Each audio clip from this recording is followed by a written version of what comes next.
ये जो basic formula Maxwell equation last class देखे थे उसके ऊपर एक छोटा सा क्वेश्चन देख रहे हैं। शायद ये फिगर ज्यादा जम्बलिंग लग रहा है, ठीक है। ये ऐसा है, यहाँ पर एक मैग्नेटिक फील्ड है, ये सेंटर है उसका, ऐसा है मैग्नेटिक फील्ड जो कि एग्जिस्ट कर रहा है एक circular region of radius r। Uniform magnetic field B exists in a circular region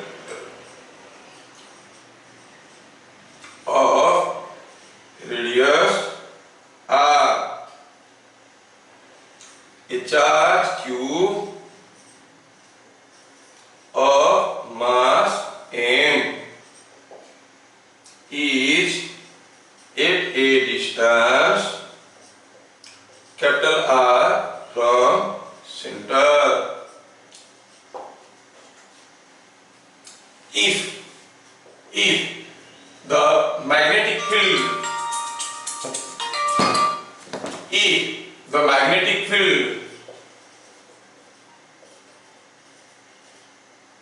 is suddenly reversed,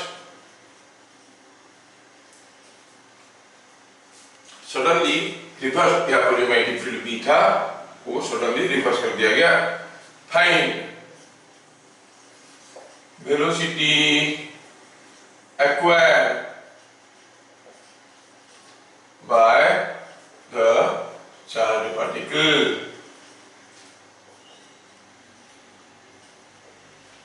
ऐसा करके दिया। इस फॉर्मूले को हम लोग यूज करना चाहते हैं। हम कहेंगे E डॉट dl का close loop integration is equal to rate of change in flux passing through this. तो लेट मी इमेजिन, यहां पर हम कैसे करेंगे, ये एक सर्कुलर रीजन है जहां पर मैग्नेटिक फ्लक्स बदल रहा है और यहां से कुछ r डिस्टेंस पे कोई एक चार्ज पार्टिकल है, इसका रेडियस r है। ये चार्ज पार्टिकल के ऊपर क्या फोर्स आएगा ऐसे पूछा है। ओके, लेट अस इमेजिन कि यहां से इतना डिस्टेंस पे जो इलेक्ट्रिक फील्ड होगा, यहां पर भी वही होगा, यहां पर भी वही होगा, हर जगह वही होगा। पता चल रहा है कि electric field will be like this. तो पहले हम निकालेंगे LHS और पहले RHS निकालते हैं। d by dt of B dot ds का सरफेस इंटीग्रेशन। इसमें जो ये S था, S क्या है, S is area enclosed by closed loop C के अंदर कितना एरिया एनक्लोज होके रह गया है, उसी को हम कह रहे हैं सरफेस एरिया। अभी देखो B डॉट ds क्या होता है, फाई। यहां पर हमें समझ में आना चाहिए कि what is B dot ds। B dot ds is the flux passing through this। यहाँ पर तो B यूनिफॉर्म है, तो कितना फ्लक्स जा रहा है, B into pi r square। Reverse कर गया तो B dot ds का चेंज कितना है, dB dot ds कितना है, this is coming twice of B into pi r square। 5 flux जा रहा था, सडनली 5 उल्टा हो गया, तो चेंजिंग फ्लक्स कितना हुआ, 2 into दिस। कितने समय में हुआ, dt सेकंड में हुआ, 2b pi r square by dt। This is what is the LHS। Now if you see LHS, E dot dl का close loop integration over this conductor. अगर हम एक बार ऐसे घूम के आएंगे, हर जगह E का वैल्यू बराबर होगा, हम सिमेट्री पता चल रहा है, तो कितना होगा, E1 dot dl1, E2 dot dl2, E3 dot dl3 ऐसे करेंगे, निकालेंगे तो क्या आएगा, E विल बी कॉमन और dl1 dl2 dl3 dl4 सबको जोड़ो तो मिलेगा 2 pi capital R। Yes, now by Maxwell equation अब होगी E into 2 pi R is equal to E into 2 pi r is equal to 2b pi r square by dt। एक पाई का cut गया, एक 2 भी तो कट गया, क्या मिला? E equal to B R square by R B. Now what is the force on the charge? EQ. What is the change in momentum? F into dt, है ना? F into dt करेंगे तो क्या आएगा? E into Q करो, उसमें dt multiply करो, कितना आ जाएगा? It is coming out to be B R square Q by R. This is the change in momentum. Change in momentum क्या होता है? Final momentum minus initial momentum. ये होता है final momentum minus initial momentum. Initially तो ये rest में था, इसको सडनली बदल दिए, इनिशियल मोमेंटम 0 है, तो क्या मिला?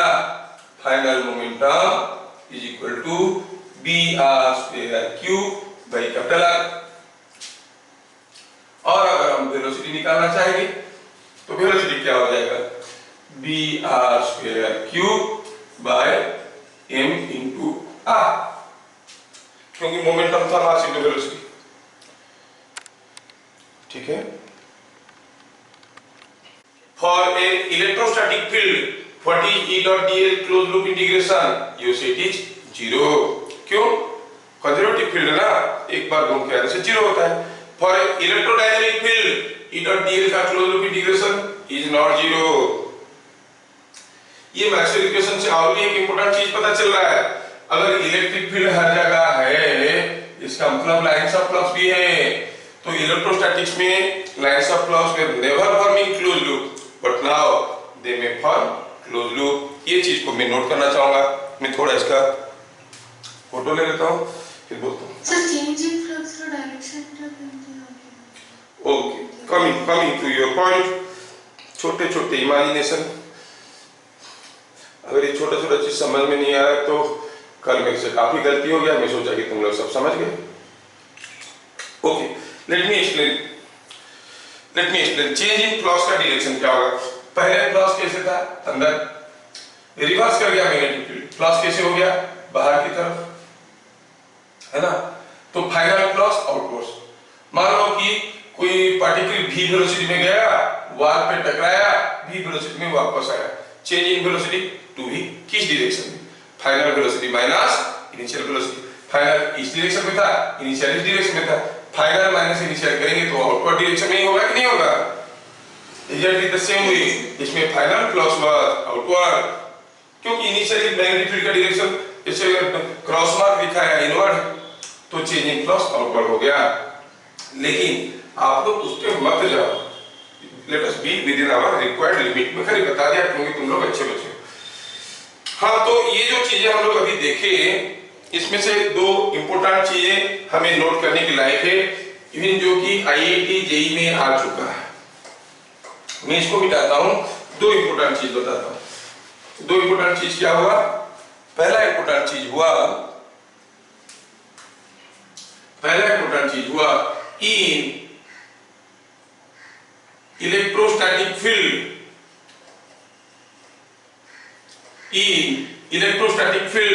E dot dl का close loop integration is 0। What it says? Because field is conservative, ये आपको मालूम है। बट इन इलेक्ट्रोडायनामिक्स आप कहोगे कि ये अभी इलेक्ट्रोडायनामिक्स वाला वर्ड कहां से आया? कहां है इलेक्ट्रॉन? क्या है डायनामिक्स? हम तो मैग्नेटिक फील्ड को बदल रहे हैं। How a magnetic field is produced? By movement of charge. So the design of magnetic field is called electrodynamics. जब भी कोई चार्ज पार्टिकल मूव करता है इन टर्म्स ऑफ करंट और physically single particle is moving, magnetic field is produced. आपको magnet भी तो बनाता है सर। हाँ, जो मैग्नेट बनाता है कैसे बनाता है? By movement of electrons in their orbit. So magnetic field को हम कहते हैं इलेक्ट्रोडायनामिक्स। ठीक है। So but in electrodynamics E dot dl close loop integration is not 0। ये देखिए। दूसरा हुआ In electrostatic field, lines of flux never form closed loops, क्योंकि वो एक जगह से शुरू होते हैं दूसरी जगह पे खत्म होते हैं, है ना। बट इन इलेक्ट्रोडायनेमिक्स, फोटो भेज चुका हूं, बट इन इलेक्ट्रोडायनेमिक्स क्या होता है?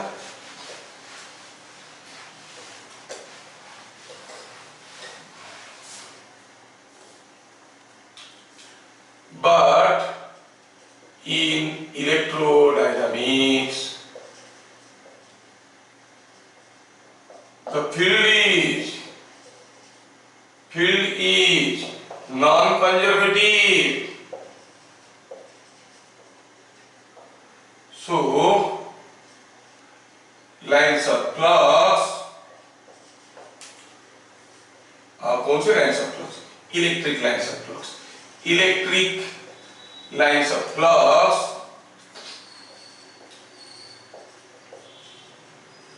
for closed loops. ओके, और जेई में एडवांस में ये क्वेश्चन आया था, मल्टीपल ऑप्शन करेक्ट था। Which of the following figures related to, question लिख देते हैं, which of following figures related to electric lines of flux is not correct. तो चार ऑप्शन दिया था, एक दिया था कि ये पॉजिटिव चार्ज है, नेगेटिव चार्ज है, ऐसा करके इसे लाइंस ऑफ फ्लक्स आ रहा है, ऐसा करके इसे लाइंस ऑफ फ्लक्स जा रहा है। दूसरा दिया था पॉजिटिव चार्ज है, ये नेगेटिव चार्ज है, लाइंस ऑफ फ्लक्स ऐसे आ रहा था, ठीक है ना। तीसरा दिया था एक लाइंस ऑफ फ्लक्स है, ये लाइंस ऑफ, ये नेगेटिव चार्ज है, ये पॉजिटिव चार्ज है, ऐसा दिया था। तीसरा था ऐसा लाइंस ऑफ फ्लक्स, ये फिगर ऐसे दिया था। तो इसमें से व्हिच आर नॉट करेक्ट, तो हम देखेंगे यहाँ पर इलेक्ट्रिक फ्लक्स बोला गया है, इलेक्ट्रोस्टैटिक लाइंस ऑफ फ्लक्स नहीं कहा गया है। और इलेक्ट्रोस्टैटिक्स में lines of flux go from positive charge to negative charge, एक पॉजिटिव से एक नेगेटिव से, ऐसा नहीं होता है, ये not correct, this is also wrong. इसमें नेगेटिव से पॉजिटिव जा रहा है, दिस इज आल्सो रॉन्ग, ये तो करेक्ट है। और ये क्लोज लूप, काफी बच्चे इसको क्लोज लूप नहीं होता बोल के इसको रॉन्ग में डाल दी, नहीं, ये भी करेक्ट है। इलेक्ट्रिक फ्लक्स कहा गया, इलेक्ट्रोडायनामिक फ्लक्स नहीं कहा गया है, ठीक है। 3-4 साल पुराना, ज्यादा पुराना नहीं है ये क्वेश्चन। सेल्फ इंडक्शन के बारे में सारा चीज हम लोग देख लिए। पहले हम लोग देख लिए क्या, induction of EMF in a coil due to change in its own current, अपना करंट बदलेगा तो जो ईएमएफ होगा उसको हम सेल्फ इंडक्शन कहते हैं। उसमें ईएमएफ कितना होता है, माइनस LdI/dt। LdI/dt कहां से आया, फ्रॉम फैराडेस लॉ। ये माइनस साइन कहां से आया, फ्रॉम लेंजेस लॉ। ये सब चीज हम लोग देखें। अच्छा, इसमें और हम देखे थे एल क्या था, कोएफिशिएंट ऑफ सेल्फ इंडक्शन और सेल्फ इंडक्टेंस इसे कहते हैं। EMF is it is the EMF developed when current changes at a rate of 1 ampere per second। और एल को हम दूसरे तरीके से ऐसे भी लास्ट क्लास लिखे थे n∅i, और डायमेंशनल फिनोमेना के ऊपर भी डिपेंड करता था, लिखा थे उसको, ये भी डिराइव किए थे μL²A/L। कोई अगर पूछेगा merely looking at this formula, कोई अगर पूछेगा इंडक्टर में करंट बढ़ा देंगे सेल्फ इंडक्टेंस बढ़ेगा कि घटेगा, कहोगे इंडक्टर में करंट बढ़ाने से फ्लक्स बढ़ जाएगा, but the ratio will remain same. ये L जो है depends upon dimension. All the 3 basic parameters of electric circuit are LA, they depend only on the dimensional feature and nature of the material। Dimensional feature and nature of material के ऊपर depend करते हैं। R is V/I but does not depend upon V and I, it depends on rho L/A। C is equal to Q/V but does not depend upon Q and V, it is A/D we have seen for a parallel capacitor। Inductor is N∅I but it doesn't depend on phi and I, depends on the dimensional features mu n square a by l। इतना सारा हम लोग देखे थे। और क्या देखे थे कि energy stored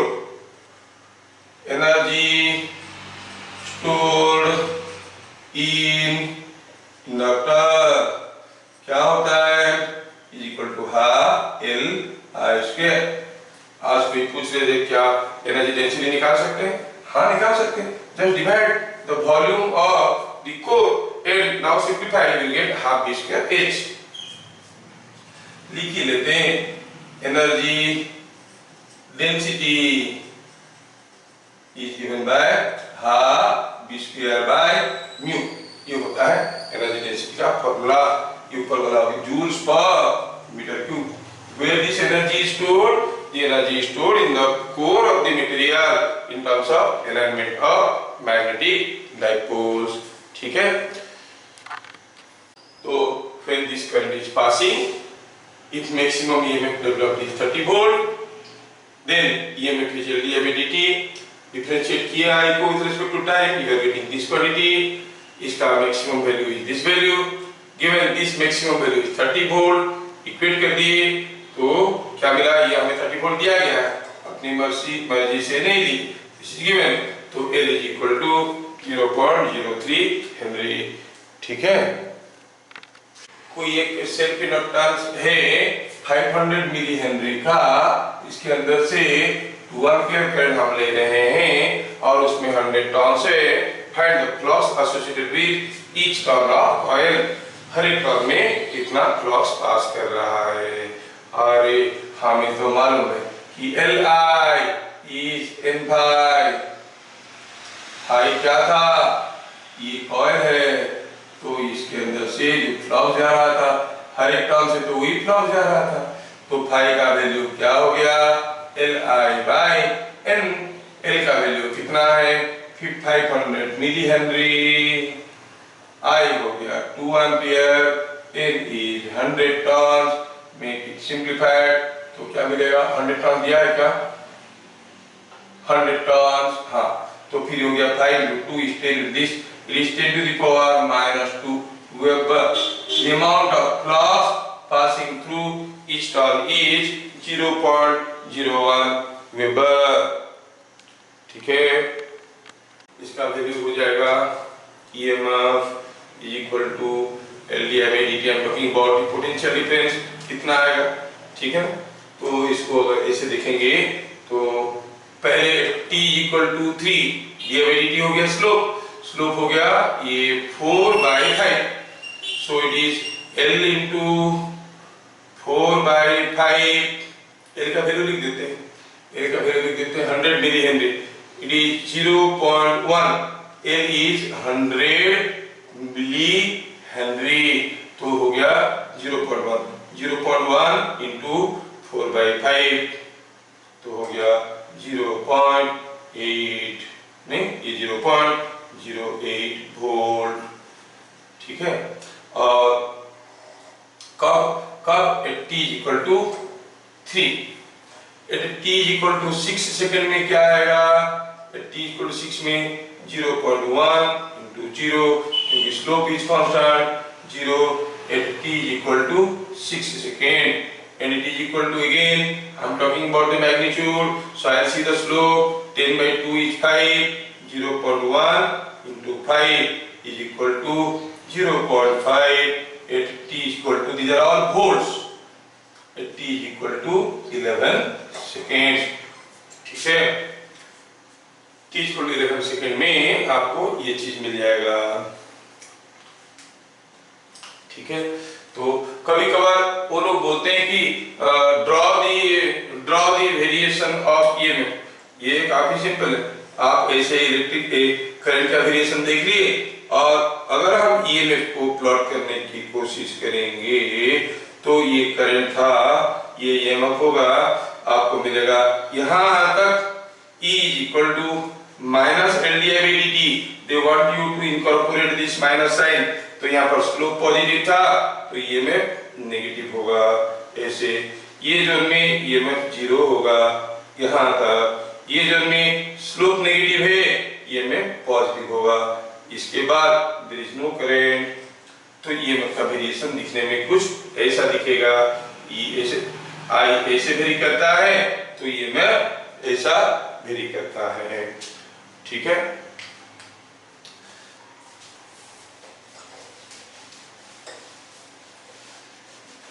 sir IT diagram रे किसी एरिया एनक्लोज होची तो चार्ज का स्टोरेज होगी। now you see what does IT diagram, ये जो एरिया है, this is the charge transfer, this is the charge transfer through the inductor। IT diagram में area is not the charge stored, it is charge transfer। सब भीतर देखिए कितने charge transfer हो रहा है। अच्छा,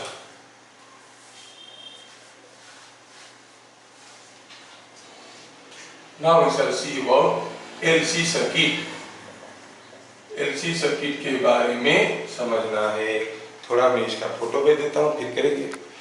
for a quick revision, LC circuit को टैंक सर्किट भी कहते हैं, TANK, टैंक सर्किट। ये charge capacitor is switch on across a pure inductor to form a LC tank circuit. इसमें electrostatic energy converts into magnetic energy and vice versa, फिर magnetic energy converts into electrostatic energy.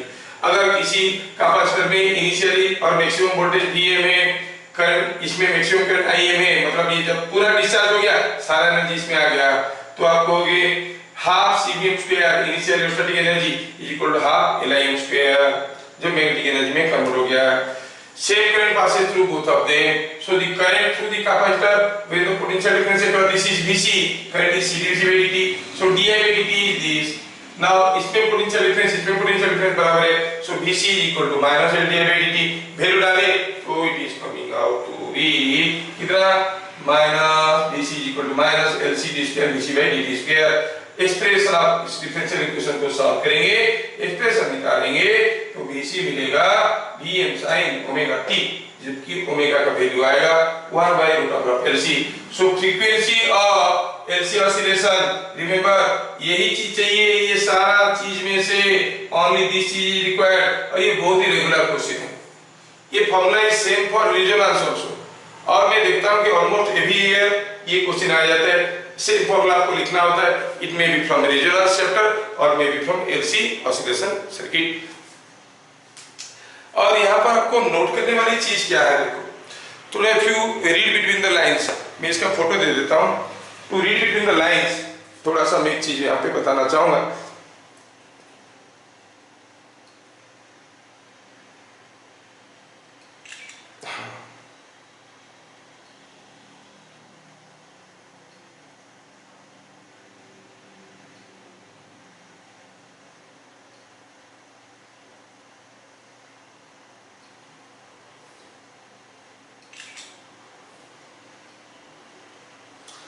हाँ, to read the lines, देखो कि यहाँ पर एक interesting चीज आ रहा है, थोड़ा मैं इसको मिटा देता हूँ।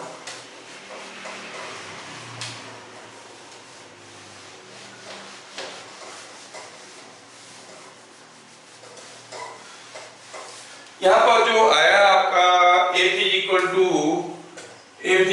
to 1 by 2 pi root over LC, तो फिर root over LC का डायमेंशन क्या हुआ भाई, the dimension of root over LC is same as dimension of 1 by F is same as time, so L into C gives you second square, L into C gives you the unit मतलब Henry into Farad is equal to second square। और शायद हम लोग पहले से देखे थे ohm into farad watt second, है ना। अगर हेनरी और ओम में हम रिलेशन निकालना चाहेंगे, हेनरी और ओम में रिलेशन निकालना चाहेंगे to make it a second, just divide, अगर this statement by this statement करेंगे तो henry by ohm gives you what, second square by second is equal to second। इसका मतलब L by R का dimension is same as dimension of time। मैं ये चीज इसलिए बताया कि I've seen a question in some medical entrance early before, वो इसमें से नीचे 3-4 तो टॉर्क दिया था, L by R, R by L, root over of LC, root over of LR by C, ऐसे करके इनमें से कौन कौन सा अब किसका डायमेंशन टाइम का डायमेंशन नहीं है, तो आपको चुन के ये टाइम का डायमेंशन है, ये टाइम का डायमेंशन है। RC क्या था, RC वाज आल्सो टाइम का डायमेंशन है ना, RC का डायमेंशन वाज आल्सो टाइम का डायमेंशन है। ऐसे करके काफी दिन पहले कहीं एक जगह में एक क्वेश्चन देखा था, तो मैं आपको बता दिया कि how this quantities are related. ठीक है, खुद की हाथ में कोई चीज है, मान लो मंचूरियन पकड़ के बैठे हो, अभी खाना शुरू नहीं हुआ है, देख के यू आर इंड्यूस्ड और मुंह से पानी टपक रहा है, उसको कहेंगे सेल्फ इंडक्शन। आपके बगल में कोई दूसरा आदमी, स्ट्रेंजर आदमी बैठा है स्टेशन में, आपने कहीं से अच्छा पकवान मंगाया और मंचूरियन मंगाया, खाने लगा, तो आपको देख के बगल वाले का मुंह से पानी टपका, हो गया म्यूचुअल इंडक्शन, है ना। तो मैं तो मंचूरियन के नाम पे बोलता हूँ, आप लोग तो इमली ये खट्टा वट्टा देख के भी मुंह से पानी टपकने लगता है। दे कैन नॉट कंट्रोल, कुछ ना कुछ करेंगे, दे विल स्ट्रांगली अपोज। और काफी देर तक आपको देखेंगे ये खुद ही देता है कि नहीं देता है, अगर नहीं देता है तो कुछ बदमाश लोग रहते हैं ऐसे नीचे मार के भाग जाएंगे, तू भी मत खा। That is called opposition, they develop some electromotive, उनका मोटिव थोड़ा खराब हो जाता है। तो अभी इसको म्यूचुअल इंडक्शन में हम लोग देखेंगे कैसे हो रहा है ना। तो इसमें हम कहेंगे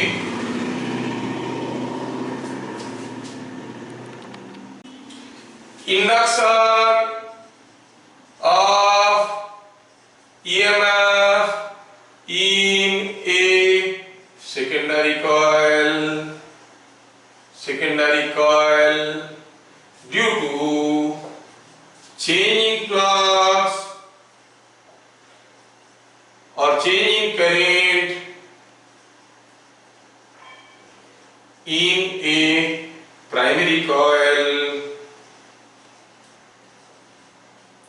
is called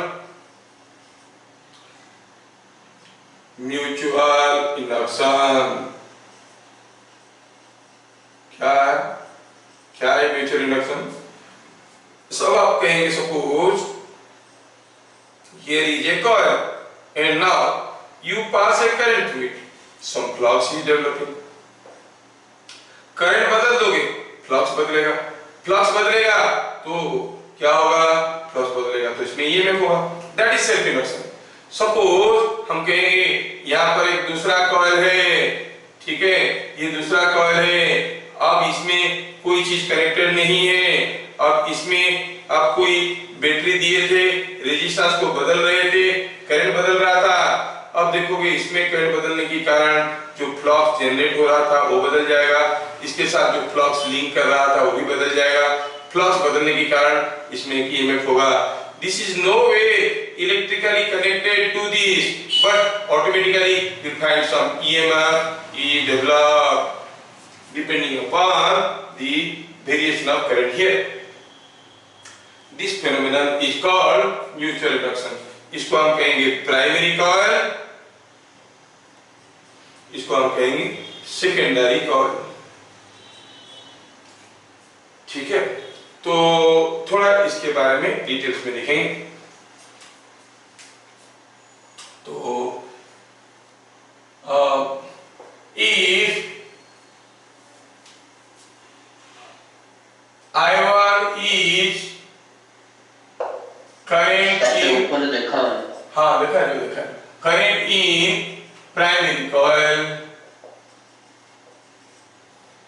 current in primary coil, if this is current in primary coil,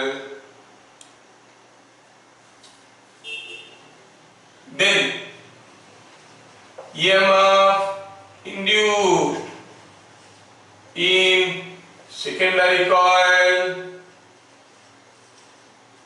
equal to E2 is proportional to dI1 by dt। तो जैसे जैसे इसका करंट बदलेगा वैसे वैसे उसका ईएमएफ होगा, और अगर हम ये कांस्टेंट ऑफ प्रोपोर्शनलिटी हटाएंगे तो E2 जो होगा minus mdI1 by dt। m is called coefficient of mutual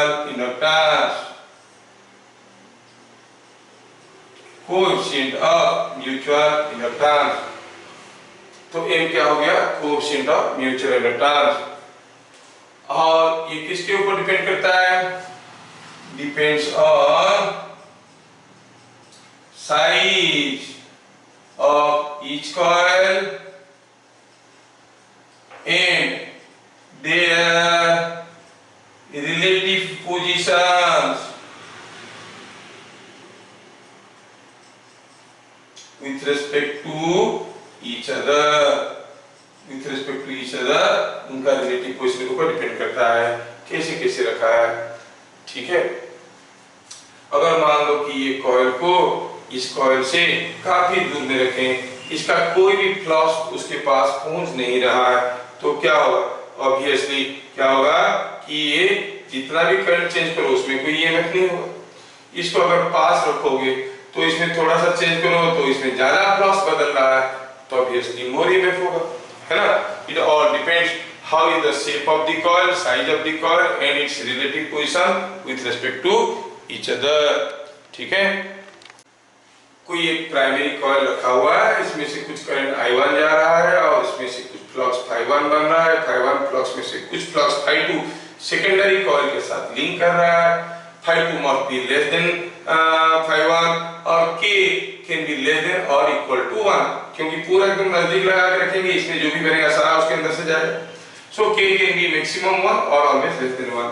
Now primary secondary coil में जो ईएमएफ होगा, it is rate of change in flux passing through it N2 d phi2 by dt। N2 d phi2 by dt जो होगा उसमें phi2 को क्या लिखेंगे? K phi1, K being a constant, तो ये बाहर आ गया। कांस्टेंट क्या है? क्योंकि ये डिपेंड करता है पोजीशन के हिसाब से। इसमें अगर 100 वेबर फ्लक्स बन रहा है, इसमें जा रहा है 60, इसमें जब 200 बनेगा इसमें बनेगा 120, बिकॉज उनका पोजीशन के साथ अगर कोई छेड़खानी नहीं करेंगे, एक particular percentage of flux will be linking between them. So N2K d phi1 by dt। So EMF induced in the secondary depends on the value of K, वो चीज नोटिस की। अब आप चाहते हैं कि EMF induced in the secondary will be maximum if K is 1, क्योंकि K का मैक्सिमम वैल्यू 1 है। अब K1 K से होगा, K1 तब होगा जब प्राइमरी का सारा फ्लक्स सेकेंडरी के साथ लिंक करेगा, प्राइमरी का सारा फ्लक्स सेकेंडरी के साथ लिंक करेगा। For this Φ1 should be equal to Φ2। ये कैसे होगा सोचो तो, अगर हम कहेंगे कि ये कोई एक आयरन बार है, इसके ऊपर कोई कॉइल वुंड किया गया है, ये कॉइल, इसको आप प्राइमरी कॉइल कहो, ये प्राइमरी कॉइल में जैसे आप करंट पास करने वाले हो, अब इसके ऊपर है सेकेंडरी कॉइल, मतलब सेकेंडरी कॉइल को भी इसके ऊपर ही वुंड कर दिए हो। अब देखो तो ये हो गया E2, ये हो गया I1। अब प्राइमरी से जो भी फ्लक्स बनेगा, प्राइमरी से जो भी फ्लक्स बनेगा सारा का सारा सेकेंडरी के साथ लिंक कर रहा है ना, तो सेकेंडरी के साथ लिंक कर रहा है। चलो मानते हैं कि ये Φ1 है। So here if both coil have same length and area and wound on same core, then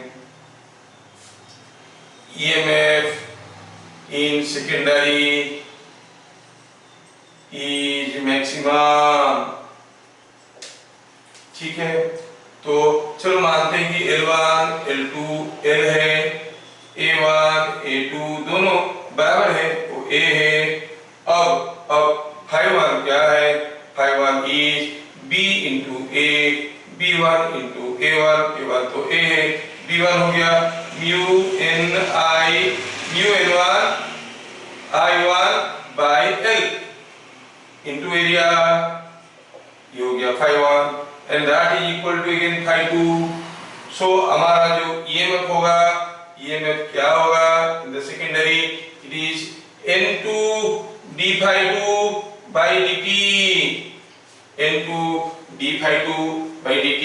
तो देखो तो ये क्या आएगा, इसमें वेरिएबल क्या है, म्यू n1 l a, ये सब तो कांस्टेंट है, और n2 मल्टीप्लाई हो गया, क्या मिलेगा, mu n1 n2 a by l whole into di1 by dt is coming mu n1 into a by l whole into di1 by dt। ये कौन सा EMF है, मैक्सिमम EMF। कोई प्राइमरी कॉइल के चलते सेकेंडरी कॉइल में maximum EMF क्या हो सकता है, mu n1 into a by l whole into di1 by dt। कब ऐसा होता है, जब दोनों कॉइल का लेंथ बराबर है, एरिया बराबर है, और दोनों सेम कोर के ऊपर वाइंडिंग हुए, दोनों का both are wound on the same core, तो इसमें से जो भी फ्लक्स बनेगा वो दूसरे से तो लिंक करेगा ही करेगा। E2 is equal to mu n1 into a by l into di1 by dt। EMF is directly proportional to the rate of change in current in the primary coil, जिसको हम लोग m di1 by dt लिखेंगे, और ये maximum EMF है तो हम इसको कहेंगे m maximum। Thus the maximum value of m is coming out to be how much, mu n1 n2 by l। दो कॉइल के बीच में मैक्सिमम EMF क्या हो सकता है, ये हो सकता है, लेकिन चाहो तो थोड़ा हम इसको ऐसे लिख सकते हैं, mu n1 square a by l mu n2 square a by l। देखो म्यू दो बार हुआ, a दो बार हुआ, l दो बार हुआ, n1 दो बार हुआ, n2 दो बार हुआ, तो रूट ओवर कर लेंगे। So this is self inductance of the primary coil, self inductance of the secondary coil. So the maximum mutual inductance between two coils can be root over L1 L2, और mutual inductance जितना ज्यादा होगा उतना ज्यादा आपका क्या होगा, EMF induce होगा। ठीक है, इसमें आपको समझ में आना चाहिए L1 L2 क्या है, कोई बाई चांस L1 लेंथ के साथ कंफ्यूज कर लेगा। L1 and L2 are self inductances of individual coils। अगर दो कॉइल है, दोनों का सेल्फ इंडक्टेंस L1 L2 है, उनके बीच में मैक्सिमम म्यूचुअल इंडक्टेंस क्या हो सकता है, D root over L1 L2। ठीक है।